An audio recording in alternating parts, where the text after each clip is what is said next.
Assalamualaikum warahmatullahi wabarakatuh.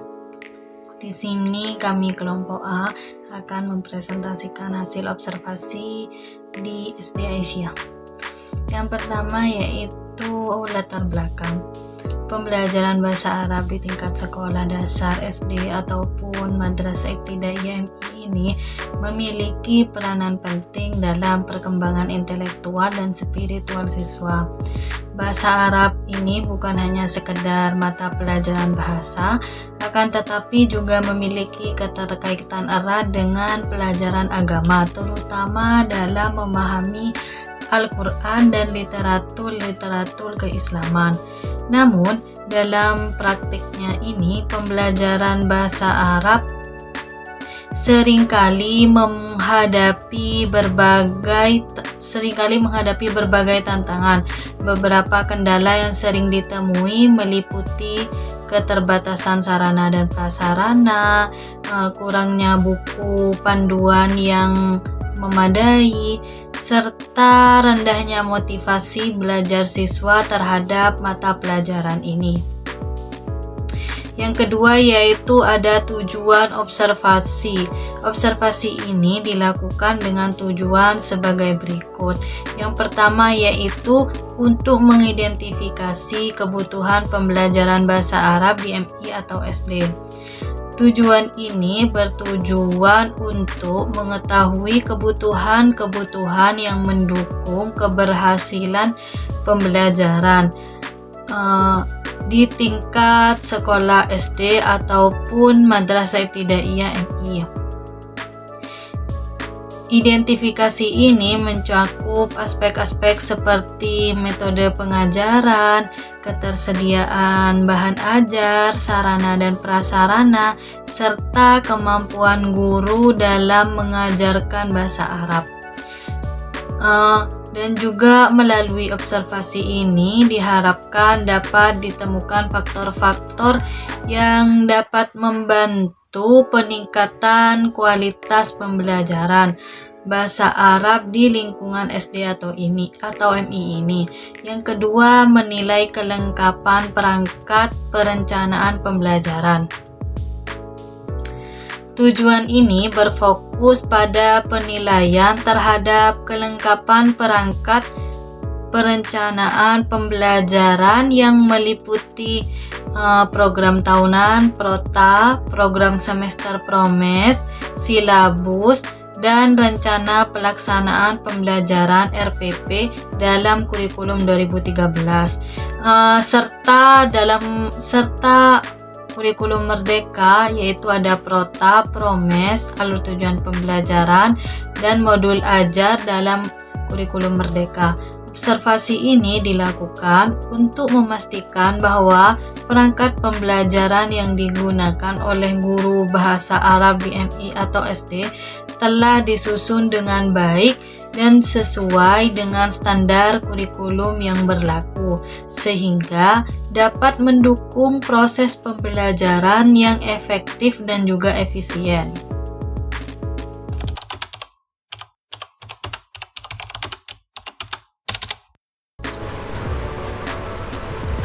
Baik, di sini saya akan menjelaskan mengenai metode penelitian yang kami gunakan dalam analisis pembelajaran bahasa Arab di SD Aisyah.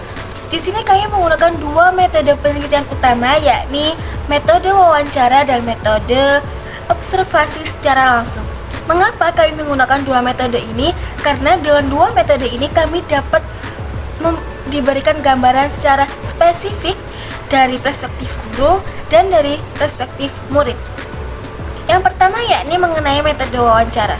Metode wawancara yang kami lakukan, wawancara ini kepada guru dan kepada siswa, di mana dari wawancara kami kepada guru, kami memperoleh informasi mengenai bagaimana cara guru untuk mempersiapkan pembelajaran, lalu mengenai perangkat pembelajaran bahasa Arab, dan metode yang digunakan guru dalam proses pembelajaran. Lalu untuk wawancara kepada murid, kami mendapatkan informasi mengenai bagaimana sih murid tersebut merespon dari pembelajaran yang diberikan oleh guru dan bagaimana motivasi siswa dalam proses pembelajaran tersebut apakah meningkat atau cenderung biasa saja. Lalu yang kedua yakni mengenai observasi secara langsung. Metode observasi secara langsung ini kami lakukan langsung di dalam kelas ketika proses pembelajaran. Jadi dalam proses pembelajaran di kelas tersebut kita dapat mengambil gambaran secara nyata bagaimana guru memproses pembelajaran dan respon siswa secara langsung, sehingga kami tahu bagaimana capaian dari pembelajaran tersebut, apakah tujuannya sudah tercapai atau belum.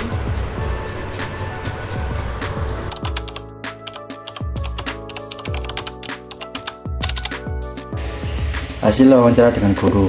Guru di SD Asia ini tidak mengembangkan mod belajar seperti protap, promes, silabus, HPP, ATP maupun modul dan masih dalam proses penyusunan.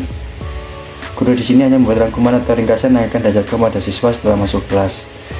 Kendala yang dihadapi pada guru SD Asia ini adalah tidak adanya perangkat. Jadi guru kesusahan menyampaikan pembelajaran dan guru kewalahan untuk membuat ringkasan setelah ibunya untuk disampaikan pada siswa. Guru bahasa Arab di sini menilai kelengkapan dan keaktifan dalam mengajar tergantung guru itu sendiri mengajar seperti kesiapan sebelum masuk kelas. Dan dari sekolah tersebut belum ada dukungan dalam penyusunan perangkat pembelajaran sehingga guru masih membuat rangkuman materi sendiri dari buku LKS yang diberikan oleh sekolah sebelum masuk. Untuk mengidentifikasi kebutuhan siswa dari proses belajar mengajar di kelas seperti respon siswa, misal dikasih soal tentang bahasa Arab ternyata kesulitan dalam mengerjakannya, jadi siswa itu kemampuannya belum sampai situ. Ada contoh lain juga, anak yang nggak bisa bahasa Arab kemudian dikasih mufradat, maka anak ini tuh kesulitan karena membaca saja tidak bisa apalagi hafalan. Jadi solusi untuk mengatasi itu semua yaitu guru memberikan video bahasa Arab agar siswa menontonnya. Yang kedua, hasil wawancara dengan siswa. Hasil wawancara dengan siswa itu ada sebagian siswa suka dan sebagian siswa tidak suka karena dirasa sangat susah dan malas karena terlalu bosan dengan pembelajaran. Adapun materi bahasa Arab yang diajarkan sesuai dengan kebutuhan untuk mempermudah mengaji dan mengetahui dasar-dasar bahasa Arab seperti sapaan, menanyakan kabar, menanyakan nama perkenalan kepada sesama menggunakan bahasa Arab. Dalam pembelajaran, guru mengajarkan bahasa Arab dengan metode yang beragam dan santai sehingga siswa tidak takut untuk melakukan pembelajaran bahasa Arab. Guru juga menggunakan media pendukung seperti video supaya lebih menarik. Mengenai media dan alat bantu yang digunakan guru dalam pembelajaran bahasa Arab membantu siswa memahami pembelajaran dengan baik. Dan yang paling penting juga menciptakan suasana yang menarik bagi siswa. Dari segi tambahan yang belajar yang masih kurang seperti dalam penggunaan metode hafalan masih terasa monoton membuat siswa merasa bosan. Bisa diberikan media peraga yang menarik untuk membuat siswa bersemangat dalam menghafal. Dan juga bisa memberikan dukungan dalam membuatkan perangkat pembelajaran di pembelajaran tersebut. Keberadaan perangkat pembelajaran dalam penyusunan pembelajaran tidak ada sebab guru tersebut masih baru mengajar selama 1 semester dan didukung dengan belum pernah adanya pembuatan perangkat pembelajaran dalam bahasa Arab. Adapun guru itu juga menyesuaikan dengan LKS yang digunakan siswa baik dari segi materi dan tujuan pembelajaran. Dan kurikulum yang digunakan dalam pembelajaran bahasa Arab ini menggunakan kurikulum 2013 yang dimana isinya itu mengikuti buku Muhammadiyah. Jadi materi bahasa Arab yang digunakan itu berbeda dari materi bahasa Arab pada umumnya karena sekolah tersebut tidak mengembangkan perangkat pembelajaran dalam mata pembelajaran bahasa Arab. Jadi guru akan merencanakan model pembelajaran secara mendadak sebelum hari pembelajaran dimulai. Dari segi artikulasi guru dalam penyampaian di depan kelas sangat jelas, sehingga itu membantu pemahaman siswa dalam menangkap materi dari guru. Adapun beberapa metode yang digunakan guru dalam membawa mahasiswa dan belajar yaitu menggunakan permainan flipchart, memberikan video muhadasah bahasa Arab seperti kartun anak dan hasil dari wawancara dengan siswa. Siswa merasa senang dengan adanya jika guru itu menyampaikan materi dengan menyajikan video, karena dengan adanya juga flipchart sehingga siswa itu merasa antusias dengan adanya gamification assessment yang dibuat oleh guru. Jadi materi yang dibuat oleh guru di SD Asia ini berbeda dengan MI yang ada pada dasarnya di MI Malang karena mereka menggunakan acuan buku bahasa Arab Muhammadiyah.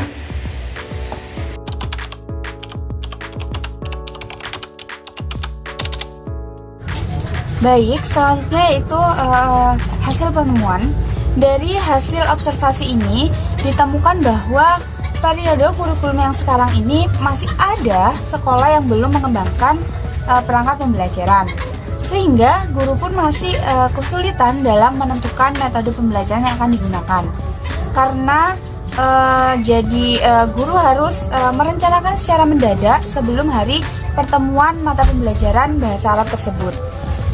Berbeda jika sudah menggunakan atau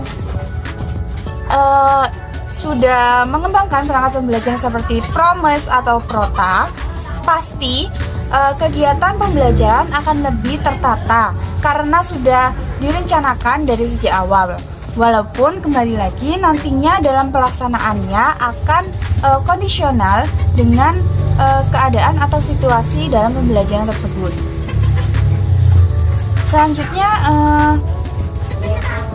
akan tetapi walaupun di sekolah yang kami lakukan observasi belum mengembangkan perangkat pembelajaran, akan tetapi dalam proses pembelajaran guru selalu mempunyai metode interaktif dalam pembelajaran sehingga siswa-siswa tidak merasa monoton dan juga bisa mudah dalam memahami materi pembelajaran khususnya dalam pembelajaran bahasa Arab. Salah satu contohnya yaitu guru menggunakan media pembelajaran flipchart dalam proses asesmen pembelajaran. Selanjutnya, flipchart itu tadi merupakan salah satu contoh dari gamifikasi dalam pembelajaran, di mana guru memasukkan elemen-elemen game dalam proses pembelajaran yang dapat meningkatkan keaktifan dan juga motivasi belajar siswa.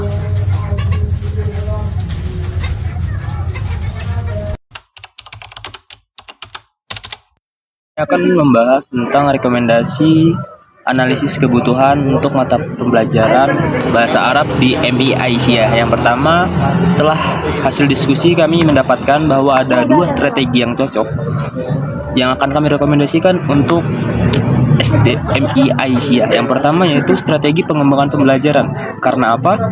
Ya karena di sekolah MI Aisyah belum memiliki fasilitas untuk mendukung pengembangan perangkat pembelajaran, khususnya pada mata pelajaran bahasa Arab. Dan juga disarankan adanya seminar dan pelatihan guru untuk pengembangan pembelajaran, sehingga pembelajaran lebih efektif dan terencana. Lalu, strategi rekomendasi kami kedua yaitu kebijakan dan dukungan. Sekolah SDMI Aisyah belum mengembangkan perangkat pembelajaran bahasa Arab. Oleh karena itu memerlukan dukungan dan kebijakan seperti pelatihan kompetensi guru, lalu ada panduan standar dan pengembangan kurikulum. Kesimpulannya dari hasil observasi kami yaitu yang pertama belum optimalnya penyusunan perangkat pembelajaran, yang mana seperti silabus, prota, dan promes untuk mata pembelajaran bahasa Arab di beberapa sekolah itu belum optimal. Lalu yang kedua adalah keterbatasan sumber daya dan fasilitas. Adapun beberapa sekolah di hasil observasi kami menampilkan atau memaparkan kekurangannya fasilitas sehingga kurang optimalnya pembelajaran dalam kelas. Lalu yang ketiga adalah kurangnya pelatihan dan pembinaan guru. Di sekolah MI Aisyah ada beberapa guru yang kurang paham tentang pembelajaran bahasa Arab itu sendiri. Lalu ada yang keempat adalah motivasi belajar siswa yang rendah. Di SD kemarin kami merasakan bahwa atmosfer di kelas itu memiliki motivasi yang rendah karena banyak para siswa yang tidak memperhatikan pembelajaran dari guru. Sekian, terima kasih presentasi dari kelompok kami. Assalamualaikum warahmatullahi wabarakatuh.